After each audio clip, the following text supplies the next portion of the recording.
Hello दोस्तों, स्वागत है आप सभी लोगों का आपके अपने प्यारे से यूट्यूब चैनल पर। तो कैसे हो प्यारे मित्रों, आशा करूंगा बढ़िया होंगे, अच्छे होंगे, ठीक ना। तो प्यारे बच्चों, आज के इस वीडियो में हम लोग कवर करने वाले प्रश्नावली 1.1 का, ठीक ना, यानी 1.1 के क्वेश्चन नंबर 4। ठीक, इसके पहले क्वेश्चन 1, 2, 3 को मैंने कवर करा रखा है। नहीं देखा है तो इस वीडियो को डिस्क्रिप्शन बॉक्स में इसका लिंक मिलेगा, ठीक ना, जाकर वहाँ से देख लेना।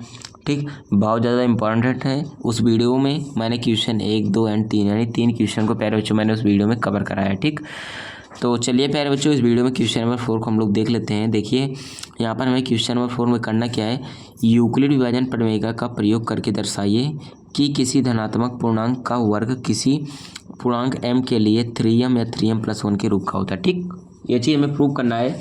मतलब कह रहा है हमसे कि यहाँ पर हमें क्या करना है कि यूक्लिड विभाजन प्रमेय का यूज करना है। ठीक, तो सबसे पहले आपको यूक्लिड विभाजन प्रमेय पता होना चाहिए। ठीक, कि यूक्लिड विभाजन प्रमेय होता क्या है। तो प्यारे बच्चों, वही चीज़ मैं बता रहा हूँ कि जो पहले वीडियो है, ठीक, जिसमें मैंने क्वेश्चन 1, 2, 3 कराया, उसमें मैंने बताया कि यूक्लिड विभाजन प्रमेय होता क्या है। ठीक, फार्मूला क्या होता है, कैसे अप्लाई करते हैं, क्या उसके रिस्ट्रिक्शंस हैं। ठीक, सभी चीज़ों को मैंने वहाँ पर डिटेल में कवर कराया, जाकर देख लेना, वहाँ पर आ जाएगा समझ में। ठीक, बाकी अभी इसमें भी मैं समझाऊँगा एक बार। यहाँ पर संकेत भी दे रखा है, या मान लीजिए कि x कोई धनात्मक पूर्णांक है, तब यह 3q+1 या 3q+2 के रूप का में लिखा जा सकता है। इनमें से प्रत्येक का वर्ग कीजिए और दर्शाइए कि इन वर्गों को 3m या 3m+1 के रूप में लिखा जा सकता है। इस प्रकार से दे रखा है। चलो करते हैं स्टार्ट। यहाँ पर प्रश्नावली 1.1 क्वेश्चन नंबर 4 प्यारे बच्चों। ठीक, चलो करेंगे। यहाँ पर इसका सॉल्यूशन कर लेते हैं, अच्छे से समझा देता हूँ मैं आपको। ठीक, तो यहाँ पर सबसे पहले आपको लिखते हैं प्रश्नावली आपका कौन सा प्यारे बच्चों, उस चीज़ को पहले लिखना जरूरी है। ठीक ना, प्रश्नावली है प्यारे बच्चों आपका 1.1। ठीक ना, क्या है आपका प्रश्नावली 1.1 है। एंड क्वेश्चन नंबर आपका यहाँ पर प्यारे मित्रों क्या है, 4 है। ठीक, तो कह रहा है यहाँ पर हमें सिद्ध क्या करना है। सबसे पहले जो सिद्ध करना है उसे मैं लिख देता हूँ, एक बार सिद्ध करना है। ठीक ना, यहाँ पर हल लिखो, उसके बाद यहाँ पर स्टार्ट करो। ठीक, तो सिद्ध करना है, सिद्ध क्या करना है आपको प्यारे बच्चों, 3m+1। ठीक, ये तो आपको प्रूव करना है कि ना किसी धनात्मक पूर्णांक का जो वर्ग होता है 3m या 3m+1 के रूप का होता है। ठीक, और किस मेथड की यूज करके इसको मतलब प्रूव करना है, तो आपको करना है यूक्लिड विभाजन प्रमेय का यूज करके। ठीक, तो यहाँ पर सबसे पहले आपको प्यारे बच्चों पता होना चाहिए कि यूक्लिड विभाजन प्रमेय होता क्या है बेसिकली। ठीक, तो यूक्लिड विभाजन प्रमेय, ठीक, यूक्लिड विभाजन प्रमेय, तो यूक्लिड विभाजन प्रमेय होता है प्यारे मित्रों a = bq+r होता है। ठीक, यही होता है इसका फार्मूला यूक्लिड विभाजन प्रमेय का। ठीक, ये हमारे एक यूक्लिड क्या थे, मैथमेटिशियन थे, ठीक ना, गणितज्ञ थे, जिन्होंने एक थ्योरम दिया जिसको बोला जाता है यूक्लिड विभाजन प्रमेय। होता है a = bq+r। a का मतलब होता है प्यारे मित्रों भाज्य, ठीक ना, a का मतलब होता है भाज्य, b का मतलब होता है प्यारे मित्रों भाजक, ठीक, q का मतलब होता है भागफल, ठीक ना, भागफल, और r का मतलब प्यारे बच्चों क्या होता है, शेषफल। ठीक, r का मतलब क्या होता है, शेषफल होता है। ठीक, तो ये होता है भाज्य बराबर भाजक गुणित गुणा में क्या है, इंटू लगता है ना, इंटू भागफल प्लस शेषफल। ठीक, चलो इतना बातें आपको समझ में आती हैं। तो एक काम करो प्यारे बच्चों, यहाँ पर दिया है आपको a = bq+r। ठीक, ये होता है यूक्लिड विभाजन प्रमेय, और यहाँ पर दिया है 3m। तो एक काम करो, a बराबर यहाँ पर लिख लो प्यारे बच्चों 3m लिख लो। ठीक ना, क्यों लिख रहा हूँ अभी आ जाएगा, 3m+1 भी है, तो एक बार क्या लिख सकते हो, a = 3m+1 भी लिख सकते हो। ठीक ना, बस ये थोड़ा आपको समझाने के लिए कर रहा हूँ। ठीक, ठीक ना, चलो तो यहाँ पर अगर एक काम करो प्यारे बच्चों, देखो 3m+1 है ना, तो यानी r की जगह पर 1 है, q की जगह पर m है, b की जगह पर क्या है 3 है। ठीक, तो यहाँ पर देखो प्यारे बच्चों अगर तुलना करोगे थोड़ा सा यहाँ पर समझो। और एक बात और है आपको समझना कि a और जो b है, ठीक ना, a b क्या है आपके दो पूर्णांक है। ठीक, पूर्णांक आपको पता है प्यारे बच्चों क्या होता है, माइनस में भी होता है, यानी -1, -2, -3 भी होता है, बीच में 0 को लेकर प्लस में भी होता है 1, 2, 3, 4 से इनफाइनाइट तक। ठीक ना, तो ये पूर्णांक होता है, तो a और b क्या है आपके दो पूर्णांक है। ठीक, चलो अब एक बार काम करो प्यारे बच्चों, इस समीकरण से यानी जो यूक्लिड विभाजन प्रमेय से इसको तुलना करो, तो b का मान आपको अगर निकालो यहाँ से, b का मान 3 निकलेगा। ठीक, तो b का मान यहाँ पर आपको क्या नजर आ रहा है, 3 नजर आ रहा है। ठीक ना, क्या दिख रहा है, b का मान यहाँ से आपको 3 दिख रहा है। ठीक, तुलना करने पर। तो एक बात इसमें होता है प्यारे बच्चों, जो मैंने बताया क्या, जो शेषफल का मान होता है, ठीक ना, जो शेषफल का मान होता है प्यारे बच्चों क्या होता है, b से, ठीक, एक मिनट, जो शेषफल का मान होता है प्यारे बच्चों वो 0 से बड़ा, ठीक, r का जो मान होता है 0 से बड़ा, फिर 0 के बराबर होता है, और हमेशा क्या होता है कि बी से छोटा होता है ना, मतलब बी से क्या होता है हमेशा वो छोटा होता है। ठीक, ये चीज़ होता है। ठीक ना, ये होता है बी से हमेशा क्या होता है आर का मान छोटा होता है। ठीक, तो ये चीज़ें हैं। तो यहाँ पर एक काम करो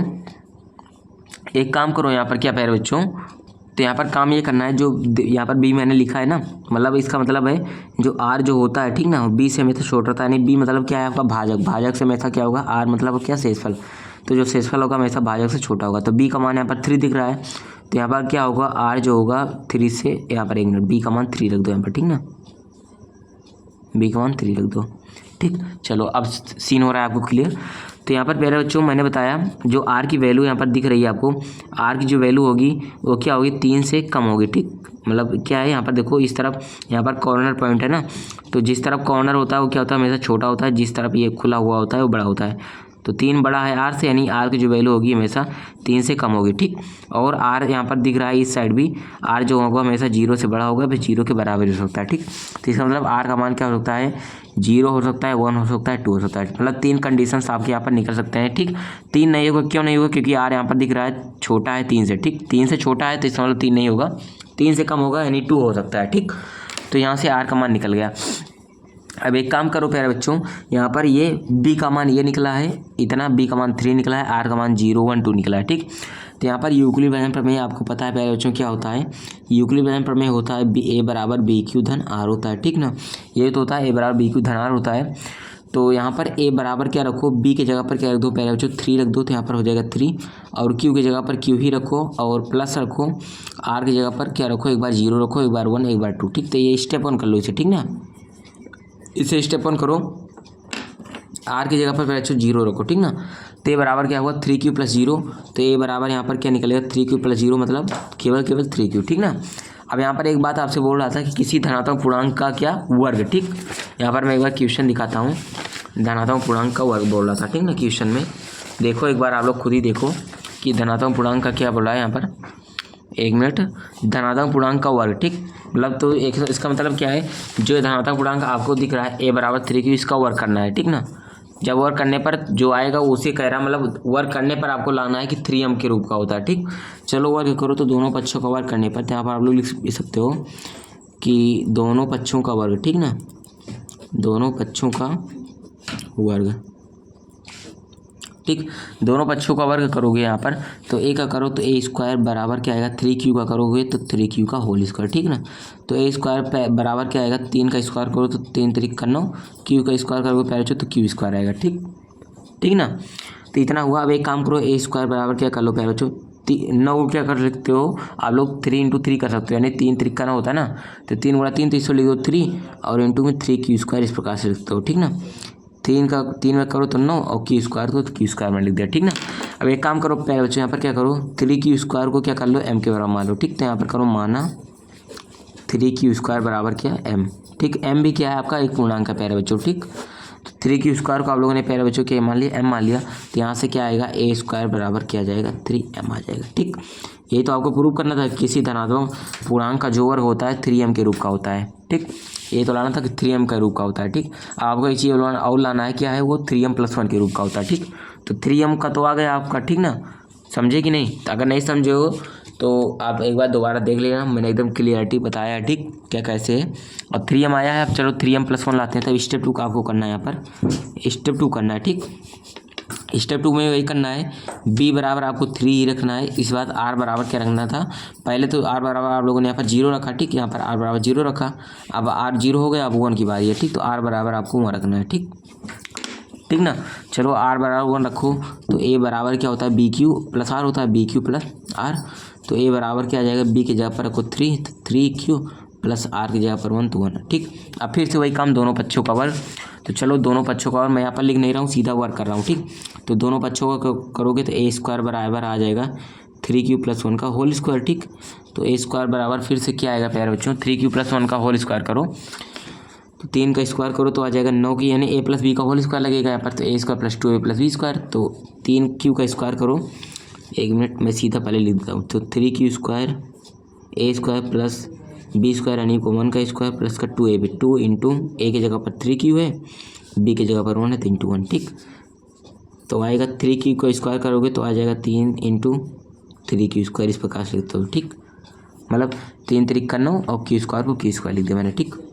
+1 प्लस 3 दूनी 6 क्यू, ठीक। तो यहाँ पर आया 6 क्यू, ठीक ना। चलो इतना काम हुआ। अब जहाँ पर क्यू है उसको एक साइड रखो, तो ए स्क्वायर बराबर क्या आ जाएगा, जहाँ क्यू है जिनमें तो 3 इंटू 3 प्लस यहाँ पर 6 क्यू है तो 6 प्लस 1 को बाहर ही रख लो, ठीक ना। ठीक, चलो प्यारे बच्चों एक काम करो, यहाँ पर भी क्यू दिख रहा है, यहाँ पर भी, दोनों में क्यू है ना, तो क्यू को कॉमन ले लो। साथ में यहाँ पर 3 है, यहाँ पर भी 3 कॉमन मिल जाएगा, तो 3 क्यू कॉमन ले लो, ठीक ना। तो स्क्वायर बराबर क्या आ जाएगा, ठीक।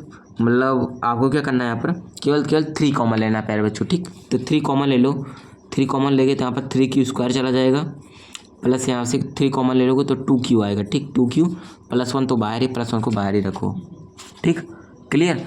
अब यहाँ पर देखो प्यारे बच्चों फिर वही काम करना है, 3 क्यू स्क्वायर प्लस 2 क्यू को कुछ मान लो, ठीक ना। क्या मानोगे, माना 3 क्यू स्क्वायर प्लस 2 क्यू बराबर क्या मान लो, m मान लो, ठीक। क्योंकि आपको 2m प्लस 3m प्लस 1 लाना है, ठीक। तो चलो क्या आ जाएगा, ए स्क्वायर बराबर जहाँ पर ये है उसकी जगह पर m रखना है आपको, ठीक। तो 3 इसकी जगह पर 3m प्लस 1, ठीक। तो यही तो आपको लाना था कि किसी धनात्मक पूर्णांक का वर्ग 3m प्लस 1 के रूप का भी होता है। तो एक तो 3m के रूप का हो गया, एक तो 3m प्लस 1 के रूप का आ गया, ठीक। ये आपको प्रूव करना था, सिद्ध ये तो करना है ना। तो ये चीज़ आपका प्यारे बच्चों आसानी से प्रूव होगा, इसी प्रकार का इसी मेथड का यूज होकर आपका ये प्रूव होगा, ठीक। तो यही था प्यारे बच्चों इस क्वेश्चन का सोल्यूशन, क्वेश्चन नंबर 4 का सोल्यूशन आसानी से यहाँ पर हो गया। तो आशा करूँगा आपको समझ में आ गया होगा। कोई भी डाउट दिक्कत है आपको कमेंट करना है, बाकी दोबारा वीडियो को देख लेना, सभी चीज़ें समझ में आ जाएंगी, ठीक। बाकी नेक्स्ट क्वेश्चन नंबर 5 को हम लोग नेक्स्ट वीडियो में करेंगे, ठीक। चलिए प्यारे बच्चों, अगर वीडियो पसंद आई तो लाइक करना, चैनल पर पहली बार चैनल को सब्सक्राइब कर लेना। बाकी चलिए मिलते हैं नेक्स्ट वीडियो में, थैंक यू।